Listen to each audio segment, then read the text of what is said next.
Les poissons, ascendant poisson, soleil poisson, donc tous les poissons, bonjour. Alors pour vous, sur 2020, on a une année qui est également plutôt positive. Euh, on a ici une sorte d'éventail en fait d'options, de possibilités qui vont se présenter en fait pour améliorer votre vie dans a priori tous les domaines, sauf indication contraire dans votre ciel natal personnel évidemment. Donc là, ce qui va se passer, j'allais dire ce qui peut, mais je pense que c'est plutôt ce qui va se passer, c'est que ce sera à vous de faire usage et bon usage de ces ouvertures, ces opportunités. On a un ensemble d'aspects planétaires qui sont très bénéfiques et qui, en fait, vont vous fournir toute l'énergie nécessaire pour persévérer dans vos objectifs. Et alors vous, contrairement à d'autres signes, on a une idée plutôt une notion de rapidité dans le fait de réussir, d'atteindre quelque chose sur cette année 2020. En tout cas, on a ce Saturne aussi qui est bien aspecté en Capricorne. Et on voit que vous avez beaucoup d'assurance, en tout cas une assurance qui va être difficilement ébranlable. Vous aurez le soutien des membres de votre famille aussi et de vos collègues, si vous avez des collègues. Et en fait, c'est une année où j'ai envie de vous dire, il n'y a pas de place pour le pessimisme. Et également, plus vous avancerez tout au long de ces mois, de l'année 2020, plus vous devez absolument contrôler vos impulsions si toutefois vous en ressentez. C'est pas impossible. Et en même temps, vous n'êtes pas un signe, que ce soit en signe solaire ou en signe ascendant, qui saute impulsivement comme ça d'un projet à un autre, d'un front à un autre. Chez vous, c'est toujours quand même une forme de pensée rationnelle, ou du moins vous avez tendance à vous renseigner au préalable avant de faire les choses. Et vous utilisez souvent les informations pour bâtir quelque chose, pour mettre en place quelque chose. Donc cette compétence, j'allais dire, cet atout, cette flexibilité qui est l'une de vos réelles compétences, du coup, je vais le dire maintenant, les plus importantes, ça c'est quelque chose que vous devez continuer à développer cette année parce que c'est vraiment un de vos piliers en termes de, je dirais, d'attitude et en termes pas de conditions de réussite, mais en tout cas d'ingrédients qui peut vous aider à aller plus vite et à atteindre vos buts cette année. Par exemple, sur le plan professionnel, on a quelque chose de très libre. Alors, quand je dis libre, c'est-à-dire qu'on a des opportunités qui sont diverses, qui nécessitent, on voit bien, des compétences spécifiques. On a cette notion d'adaptation qui va revenir régulièrement tout au long de l'année. Donc surtout restez calme, restez patient au sens le temps de vous adapter à ce qui se présente et à la manière dont il va falloir s'y adapter. N'hésitez pas à proposer aussi des nouvelles idées pour pimenter un petit peu les choses, pour renouveler on va dire un outil, un mode d'emploi au sens large, un mode d'emploi, et aussi améliorer l'efficacité de votre travail, votre activité. Cette année, on a envie aussi de vous conseiller de ne pas avoir peur, de ne pas être gêné par vos ambitions, par la hauteur de vos objectifs, la hauteur de vos souhaits, de vos rêves. En fait, peu importe la manière dont le monde va vous regarder, peu importe. Parce qu'en fait, ce monde, pendant cette année 2020, donc c'est ces gens qui vous entourent en fait, quand je dis monde, ce monde peut bénéficier de petits plus que vous êtes capable d'apporter. Il va juste falloir déterminer en début d'année la qualité et le type de force au pluriel que vous souhaitez, on va dire, insérer, insuffler à ce relationnel et à ces projets. Ces dernières années, il n'est pas impossible que vous vous soyez retrouvé dans une situation toujours dans le domaine du travail, de la carrière, une situation qui peut-être est devenue ou devenait sans intérêt, qui tournait à vide comme ça, dans laquelle vous n'aviez plus rien à tirer, à comprendre, voilà, ça ne fonctionnait plus. Et là, on voit il était temps que ça se termine, de manière un peu radicale aussi, je trouve. Et à partir d'aujourd'hui, vous pouvez, au sens où vous êtes tout à fait capable de tenter quelque chose de nouveau. Donc quand je dis nouveau, ça peut être changer de lieu de travail, changer de domaine professionnel, changer quelque chose dans votre façon de travailler également. Ça peut être assez large quand je parle de nouveauté. Mais quoi qu'il en soit, on a une transformation de cet ordre qui est en route et qui passe par un changement d'attitude aussi. Et dans cette attitude, vous commencez à vous détourner de ce passé. Ce qui ressort aussi, c'est que, en fait, vous avez tout à fait les moyens de faire de beaux progrès au niveau professionnel, mais là aussi, ça requiert on va dire une manière particulière de faire les choses dans votre activité. Et là aussi, j'y reviens, mais ne vous habituez pas à cette routine. Ne vous habituez pas à faire toujours la même chose ou à faire toujours les choses de la même manière, de la même façon. Là, il y a encore une fois une nouvelle méthode à trouver au sein de cette activité.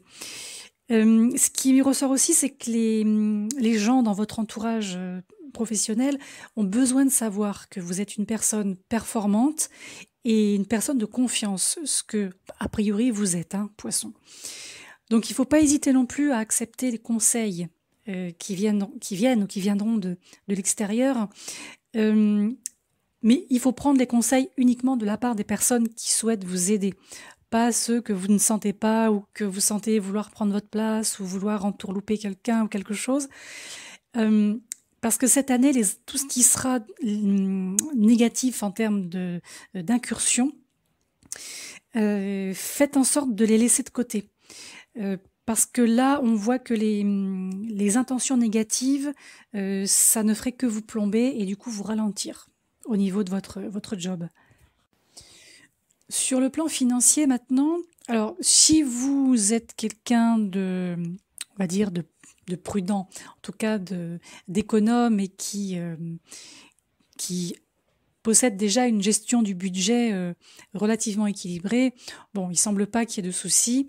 La seule période qui peut être un petit peu agaçante dans ce domaine, c'est la deuxième partie de l'année, donc le deuxième semestre 2020, quand Mars va transiter le signe du Bélier, donc la deuxième maison en partant du Poisson. Et on a un Mars en Bélier qui va rétrograder cette année, donc dans ce signe. La rétrogradation de Mars en Bélier aura lieu très exactement pour vous donner un petit repère temporel, va démarrer au 10 septembre 2020 jusqu'à mi-novembre. Voilà. Sachant que Mars entre déjà en Bélier, fin du mois de juin, le 29 juin exactement.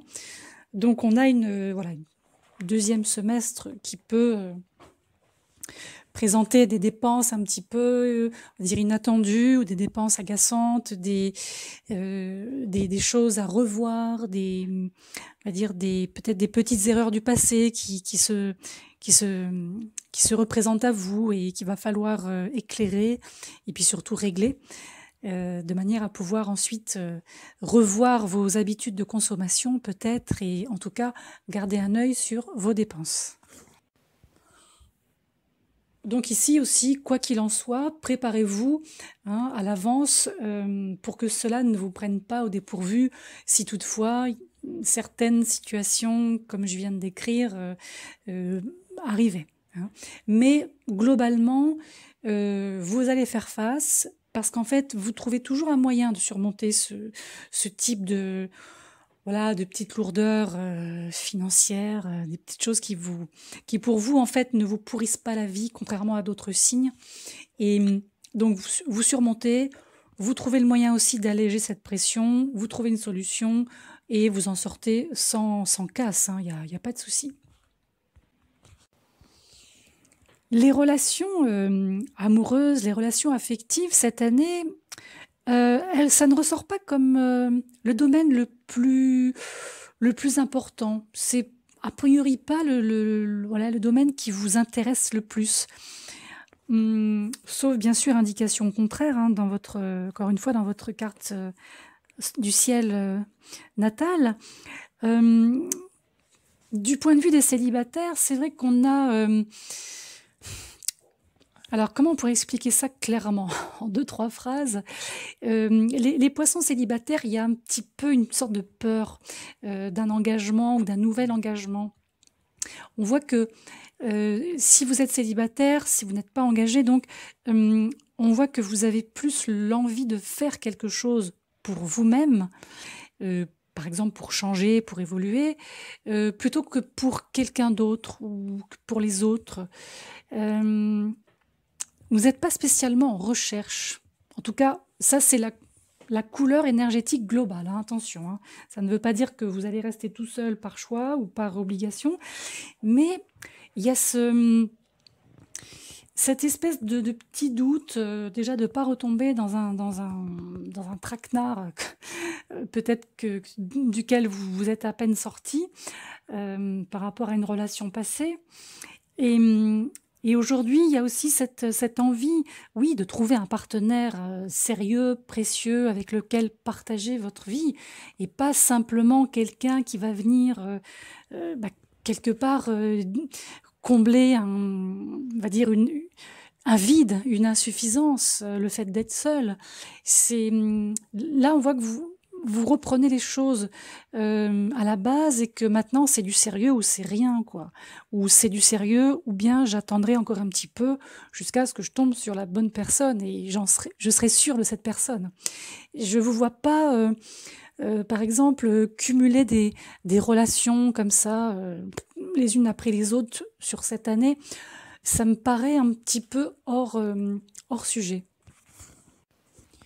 Pour vous, célibataires, si je devais résumer, je vous dirais qu'en fait, 2020, c'est une année où vous allez commencer à réfléchir, surtout. On est sur une année de réflexion à la manière dont vous pouvez enrichir votre vie en trouvant un partenaire correspondant et aussi en assimilant toutes les erreurs du passé et aussi les résultats qui en découlent aujourd'hui, ce que vous pouvez voilà, en conserver aussi bien en termes événementiels qu'en termes émotionnels. Si vous êtes déjà, par contre, engagé dans une relation, si vous êtes marié par exemple ou en couple depuis plusieurs années, concentrez-vous sur le moment présent. Surtout, n'allez pas ressasser les expériences désagréables du passé, hein, tout ce qui a pu vous mettre dans une ou des situations un petit peu instables. Concentrez-vous sur ce qui se passe aujourd'hui. Si toutefois il y a un malentendu qui se glissait entre vous cette année, ou on va dire des choses qui viennent parasiter un petit peu le couple, et bien c'est la même chose que pour la plupart des autres signes, c'est communication, échange, dialogue. C'est par ce biais-là et uniquement par ce biais-là que les choses s'arrangeront rapidement. On voit que la stabilité, c'est quelque chose que vous souhaitez le plus, vous, cette année.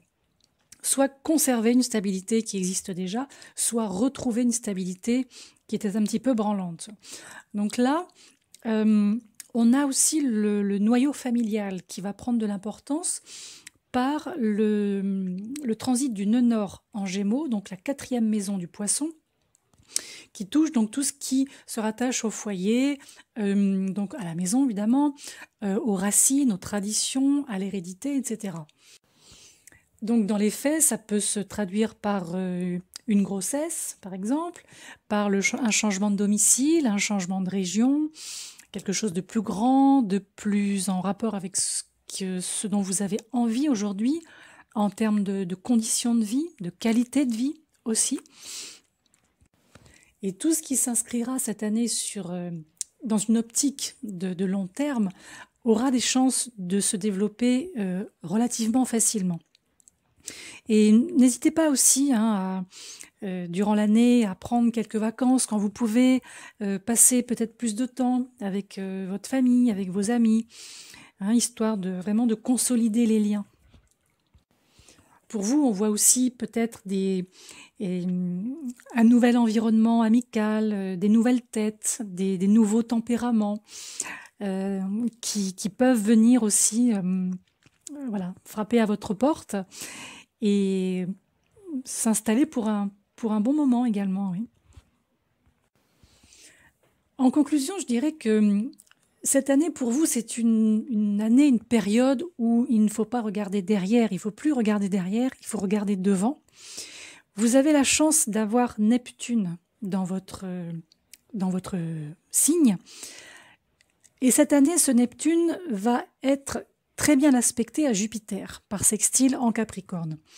Donc là, on voit que de plus en plus, votre connaissance de vous-même devient intéressante, devient profonde, devient précieuse en termes d'identité également. Vous aurez enfin la possibilité d'utiliser votre imagination et votre créativité de la manière dont vous l'entendez et non pas ou non plus dont on vous l'a peut-être imposé par le passé.